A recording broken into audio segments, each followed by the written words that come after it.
Bienvenidos nuevamente a nuestros estudios. Hemos llegado al capítulo 8, entonces vamos a leer los primeros versículos del versículo 1 al versículo 6. La palabra dice así: Cuando el Cordero rompió el séptimo sello, hubo silencio en el cielo como por media hora. Y vi a los 7 ángeles que están de pie delante de Dios, a los cuales se les dieron 7 trompetas. Se acercó otro ángel y se puso de pie frente al altar. Tenía un incensario de oro y se le entregó mucho incienso para ofrecerlo, junto con las oraciones de todo el pueblo de Dios sobre el altar de oro que está delante del trono. Y junto con esas oraciones subió el humo del incienso desde la mano del ángel hasta la presencia de Dios. Luego el ángel tomó el incensario y lo llenó con brasas del altar, las cuales arrojó sobre la tierra, y se produjeron truenos, estruendos, relámpagos y un terremoto.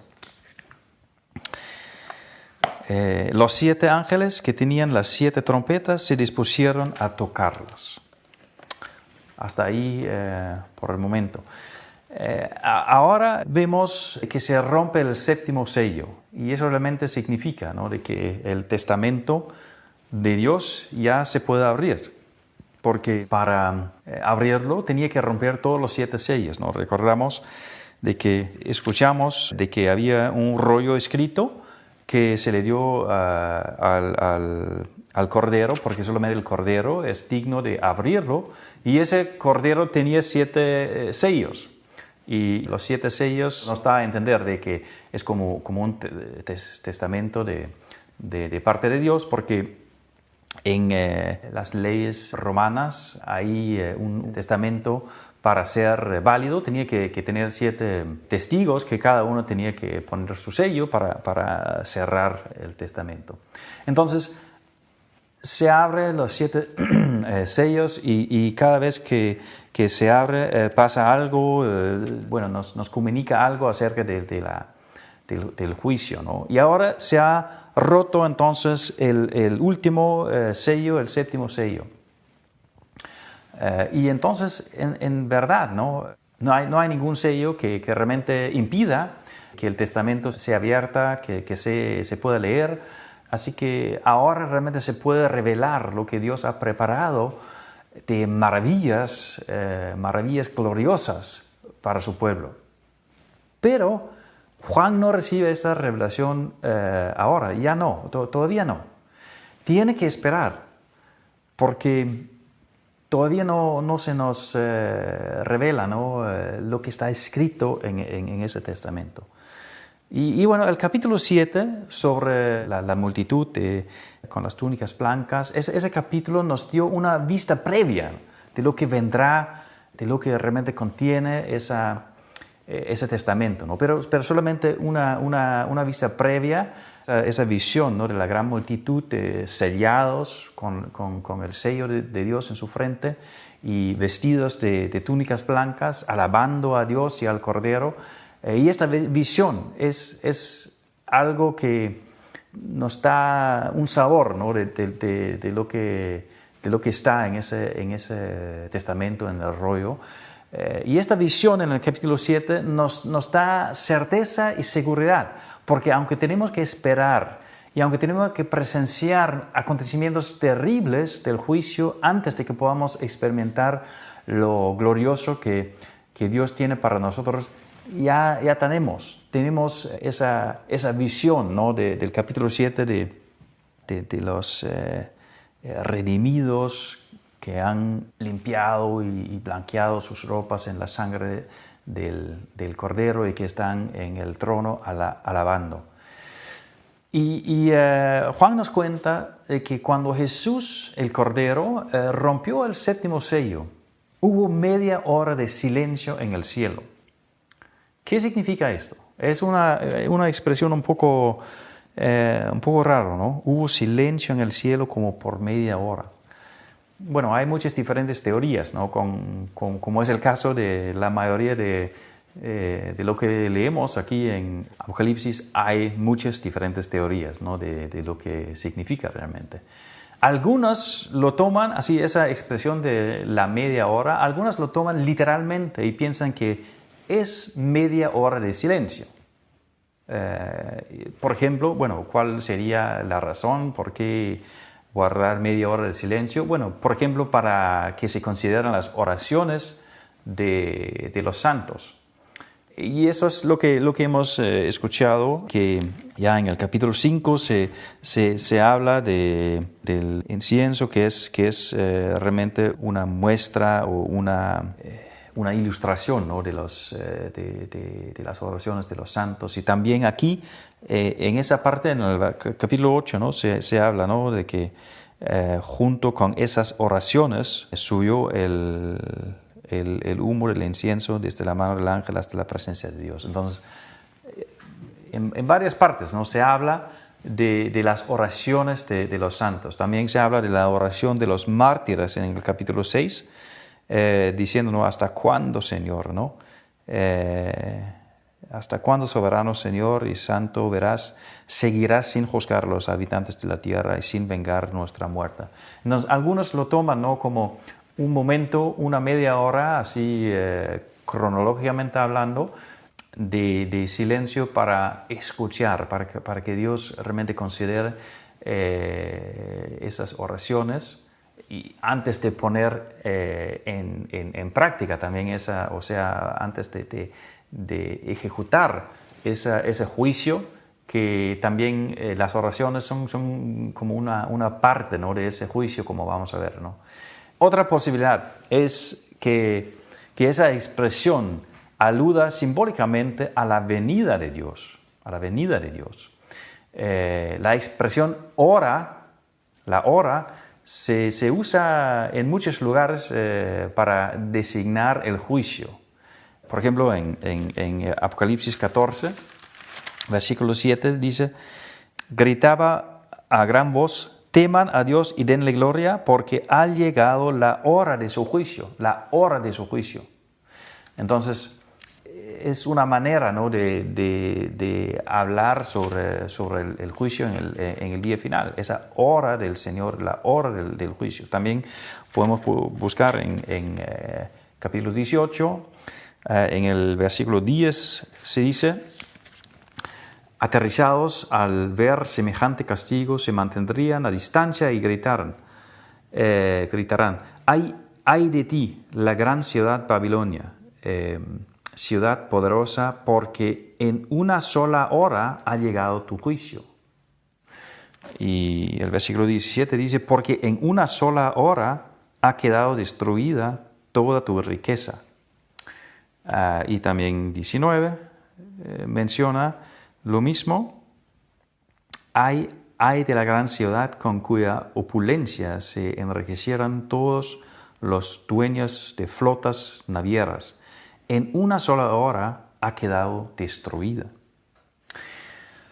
Entendemos entonces del contexto aquí en Apocalipsis, ¿no? de que la hora alude al juicio. En el capítulo 18 se habla del juicio sobre Babilonia. Vamos a volver a explicar qué significa Babilonia, pero hablando obviamente, ¿no? del juicio, la hora y la expresión en una sola hora denota realmente todo el juicio. Es todo el juicio, ¿no? Todo el juicio sobre la maldad y esa ciudad, Babilonia. Y siempre, hablando también en el Antiguo Testamento sobre el juicio, se habla de Dios que viene, ¿no? Dios viene con su juicio. Dios está realmente refiriéndose a la venida de Dios que viene con su juicio. Y bueno, basándonos en esto, en el contexto aquí en Apocalipsis y lo que el Antiguo Testamento habla, ¿no? de esa hora del Señor, que Dios viene con su juicio, entendemos que la media hora, por lo menos, puede aludir a una limitación del juicio, el juicio que viene con Dios, cuando Dios viene para juzgar. Puede referirse a una limitación. No es toda la hora, no es una sola hora como se dice en Babilonia, sino media hora. Y eso, lo de la limitación se ve también en el capítulo 6, versículo 8, que dice: miré y apareció un caballo hambriente, el jinete se llamaba Muerte y el infierno lo seguía de cerca, y se les otorgó poder sobre la cuarta parte de la tierra para matar por medio de la espada, el hambre, las epidemias y las fieras de la tierra. Y también en 8:7, como vamos a leer después, tocó el primero su trompeta y fueron arrojados sobre la tierra granizos y fuego mezclado con sangre, y se quemó la tercera parte de la tierra, la tercera parte de los árboles y toda la hierba verde. Entonces, en varios lugares, en varios sitios aquí en Apocalipsis, se habla de una limitación. El jinete en el capítulo 6 no se le da, a él no se le da poder para destruir todo, sino solamente una parte, ¿no? Y también en el capítulo 8 aquí, ¿no? Esas plagas no terminan con toda la tierra, sino una parte nomás, una limitación. Y la media hora también puede referirse, ¿no?, a tal limitación. El sello, entonces, trata sobre esta hora de juicio, pero no es una descripción completa, sino una descripción limitada. Es como decir, bueno, aquí estamos considerando una vez más, ¿no?, el tipo de literatura, ¿no? Porque Juan, tal como yo lo entiendo, está describiendo lo que está pasando en el día del juicio. Y lo hace no cronológicamente, sino que está repitiendo, está volviendo a describir las mismas cosas con diferentes palabras, con diferentes ilustraciones, con diferentes visiones, pero no puede así describir todo a la vez, ¿no? Entonces, ese sello se trata sobre esa hora de juicio, pero no cuenta todo, sino una parte limitada nomás, parece media hora. Es lo que, así que lo más probable es que no se trate de una media hora cronológicamente hablando, sino una técnica narrativa para indicar una limitación. Y se habla entonces de una media hora de silencio. Y el silencio también puede ser una manifestación de Dios, ¿no? Ya hemos visto de que cuando Dios se revela, se manifiesta, por ejemplo, en diferentes lugares en el Antiguo Testamento, en el Sinaí y otros lugares, se habla de humo, de truenos, de relámpagos, de algunos acontecimientos naturales, ¿no? Pero también la manifestación de Dios puede tener que ver con el silencio. Podemos buscar en 1 Reyes, capítulo 19, y leer los versículos 11 al 13, ese relato sobre Elías que se fue desanimado porque Jezabel quería matarlo. Se fue del monte de Carmelo, donde venció a los profetas de Baal, y Jezabel quería matarlo y se fue entonces desanimado al monte de Horeb, el monte de Dios. Y ahí Dios entonces aparece a Elías. Y vamos a leer del versículo 11. El Señor le ordenó: sal y preséntate ante mí en la montaña, porque estoy a punto de pasar por allí. Como heraldo del Señor vino un viento recio, tan violento que partió las montañas e hizo añicos las rocas. Pero el Señor no estaba en el viento. Al viento lo siguió un terremoto, pero el Señor tampoco estaba en el terremoto. Tras el terremoto vino un fuego, pero el Señor tampoco estaba en el fuego. Y después del fuego vino un suave murmullo. Cuando Elías lo oyó, se cubrió el rostro con el manto y saliendo se puso a la entrada de la cueva. Entonces oyó una voz que le dijo: ¿qué haces aquí, Elías? Y es entonces Dios que está hablándole a Elías. Entonces, ese suave murmullo, ese silencio, es realmente la manifestación de Dios en esta ocasión. Y también en el libro de Sofonías, ahí podemos ver, ¿no?, como en el juicio contra Judá se habla del silencio ante Dios. Dice en el capítulo 1, versículo 7, silencio ante el Señor omnipotente, porque cercano está el día del Señor. Ha preparado el Señor un sacrificio y ha purificado a sus invitados. La presencia de Dios y la cercanía del día del juicio requiere silencio de parte de los hombres y de todo el universo. Entonces, ese silencio puede referirse a esto, ¿no?, de que Dios está manifestándose también en el silencio y requiere silencio de parte de todo el universo, la presencia de Dios y la cercanía de su juicio. Además, el silencio puede ser una alusión a Éxodo también, porque en Éxodo capítulo 14, después de la salida, cuando iban a pasar por el Mar Rojo, después de la salida de Egipto, ¿no?, cuando el pueblo iba a pasar por el Mar Rojo, se dice así, ¿no?, en el capítulo 14, versículos 13 y 14. No tengan miedo, les respondió Moisés, mantengan sus posiciones, que hoy mismo serán testigos de la salvación que el Señor realizará en favor de ustedes. A esos egipcios que hoy ven, jamás volverán a verlos. Ustedes, quédense quietos, que el Señor presentará batalla por ustedes. Tal como Dios luchó por su pueblo cuando iba a pasar el Mar Rojo, así Dios lucha por su pueblo en el día del juicio final. Y nosotros debemos callarnos y quedarnos quietos como una expresión de fe, confiando en que Dios nos dará la victoria. Entonces, esa media hora de silencio puede referirse a esto, ¿no? Entonces, el día del juicio también nos damos cuenta, ¿no?, de que como un nuevo éxodo. Dios interviene en la historia de su pueblo para salvarlo. Sí, habrá tribulaciones en el día del juicio, pero el pueblo de Dios va a cruzar el mar de las tribulaciones y llegar a la tierra prometida, la salvación eterna, tal como el pueblo cruzó el Mar Rojo y por fin llegó a la tierra prometida en Canaán.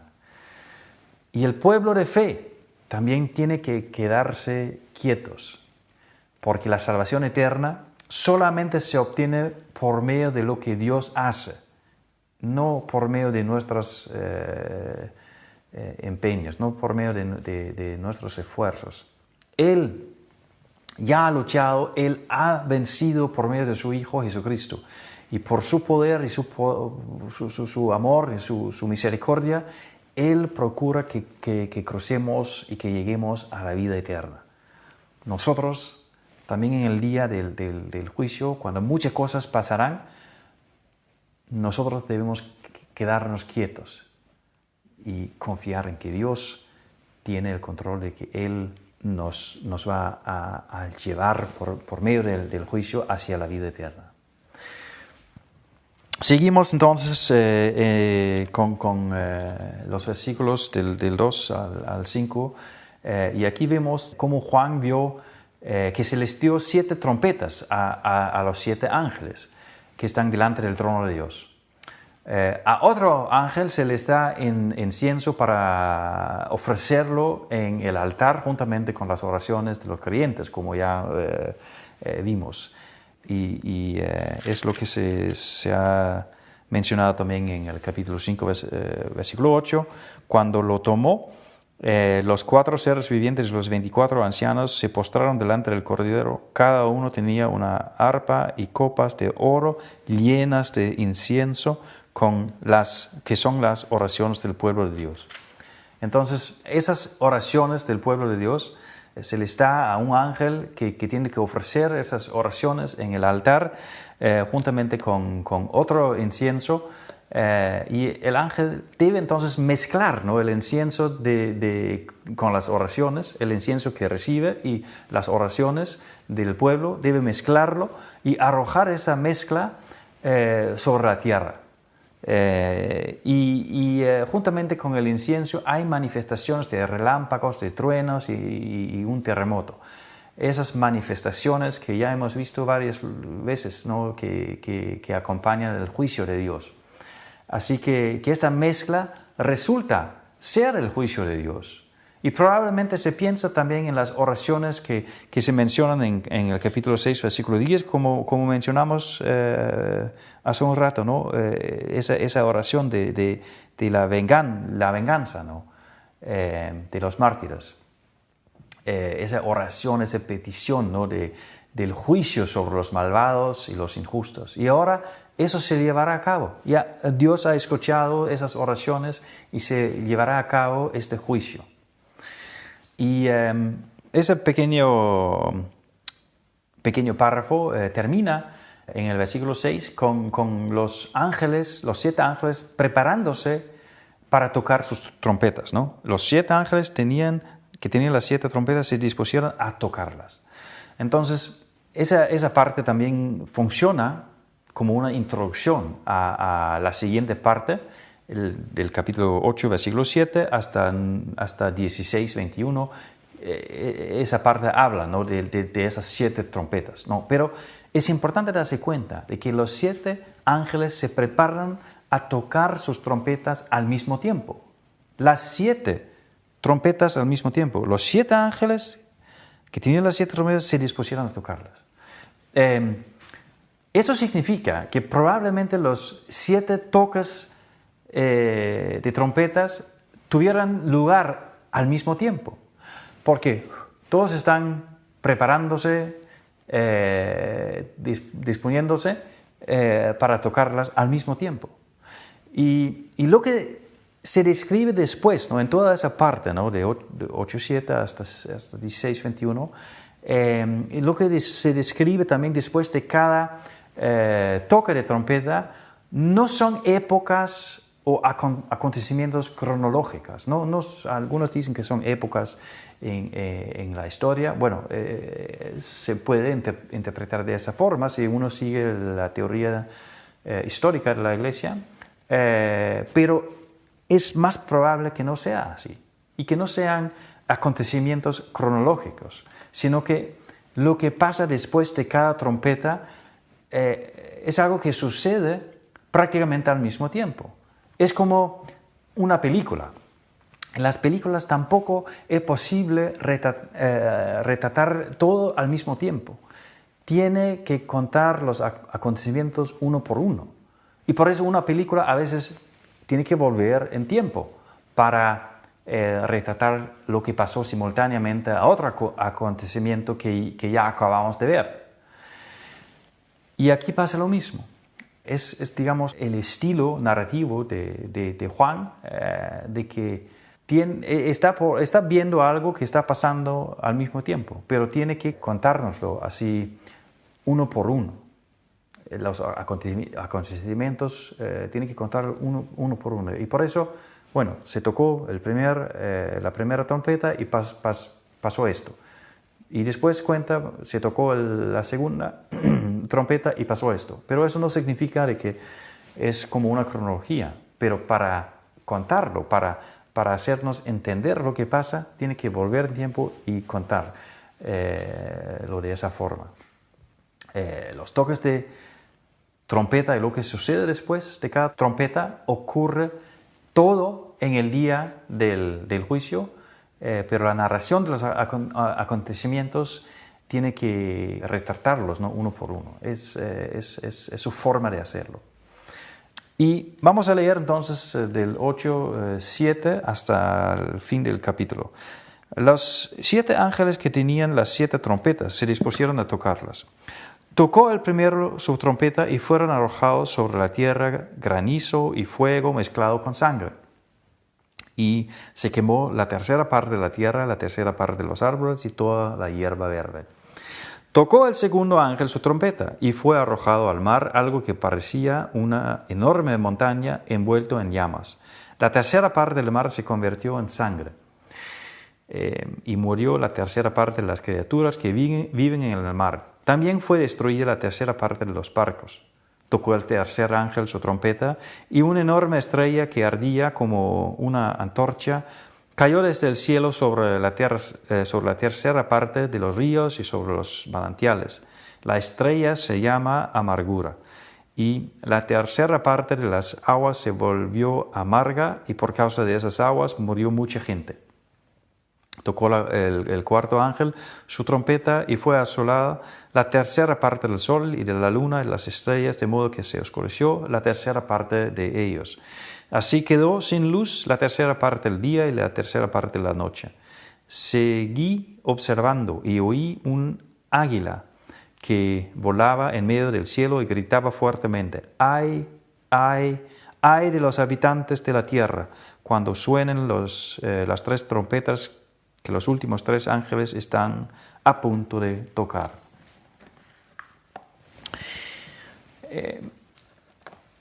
Las cuatro primeras trompetas tienen muchos paralelos a los 10 plagas en Egipto. Nos damos cuenta de eso. Antes de que el pueblo salió del país, de Egipto y de su esclavitud, ¿no? Habían esos 10 plagas. Y muchas de esas plagas se repiten aquí en Apocalipsis. Ahora, los cuatro primeras trompetas, de ellos siguen granizos y fuego mezclado con sangre, lo cual causa también que una tercera parte del mundo se quema.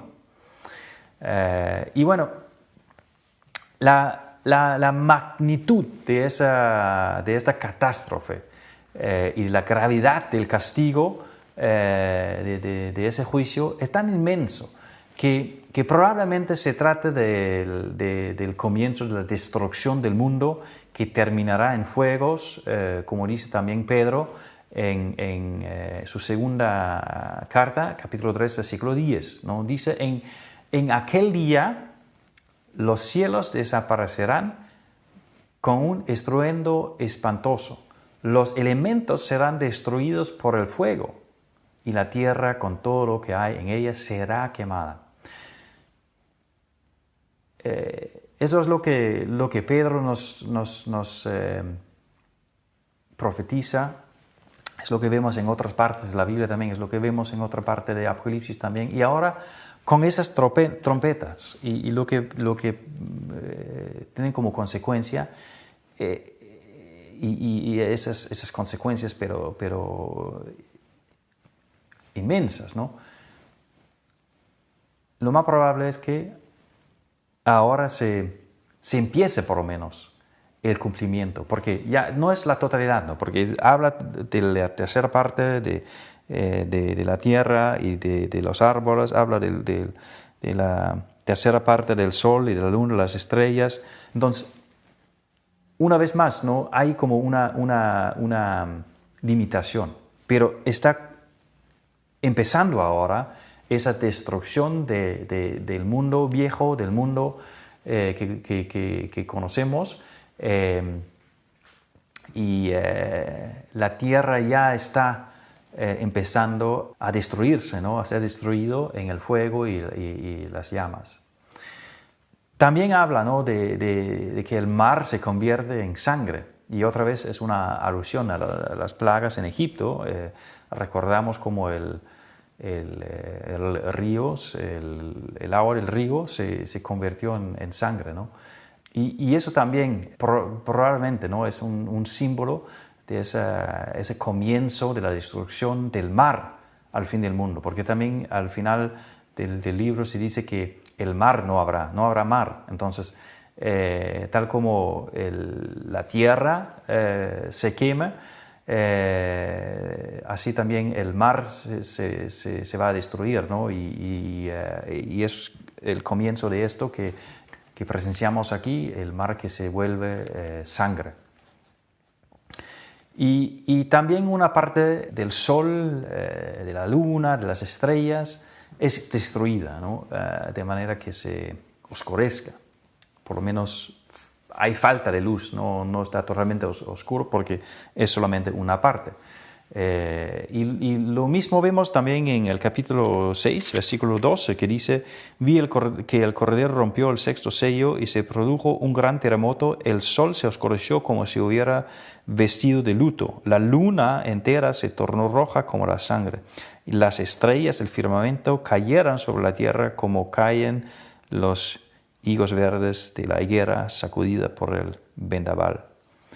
Y sigue en el capítulo 6, el firmamento desapareció, como cuando enrolla un pergamino y todas las montañas, las islas fueran removidas de su lugar. Entonces, probablemente no es el mismo acontecimiento que se describe en diferentes formas.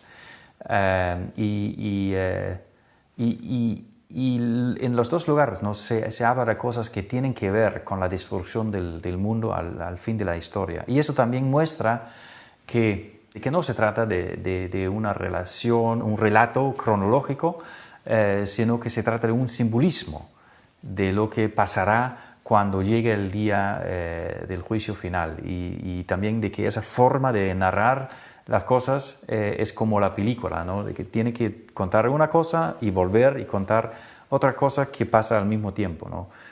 O quizás volver a contar una historia o la misma historia pero visto desde otro ángulo. Eso también es lo que conocemos de la literatura, conocemos de las películas y bueno, lo conocemos también de Génesis, ¿no? Hablando de la creación del mundo. Ahí tenemos un relato en el capítulo 1 que es como visto desde arriba, ¿no?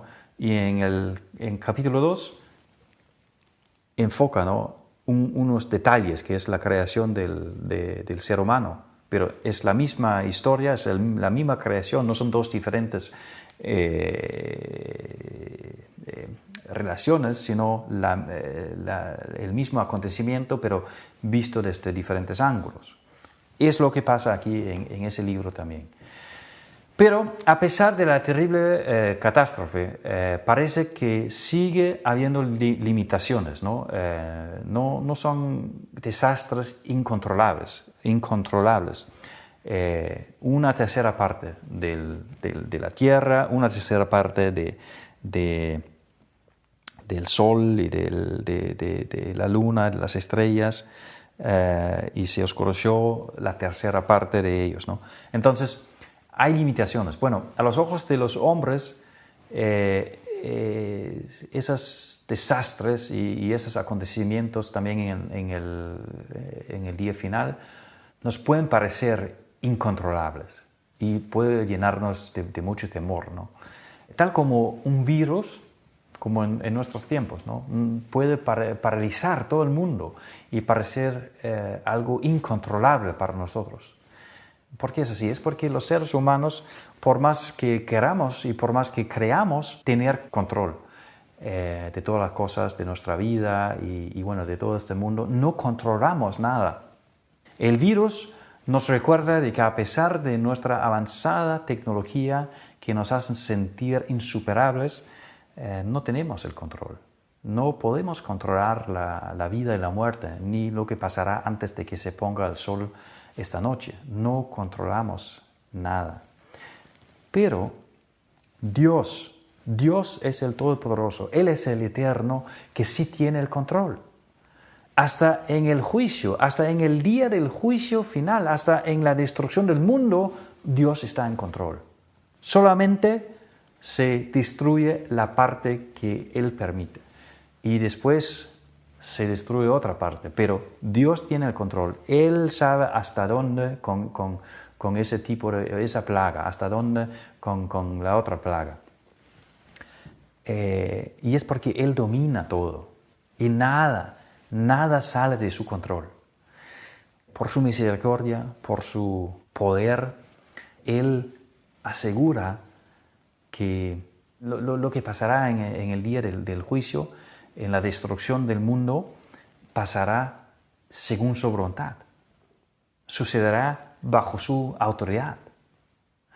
Por su misericordia y por su poder,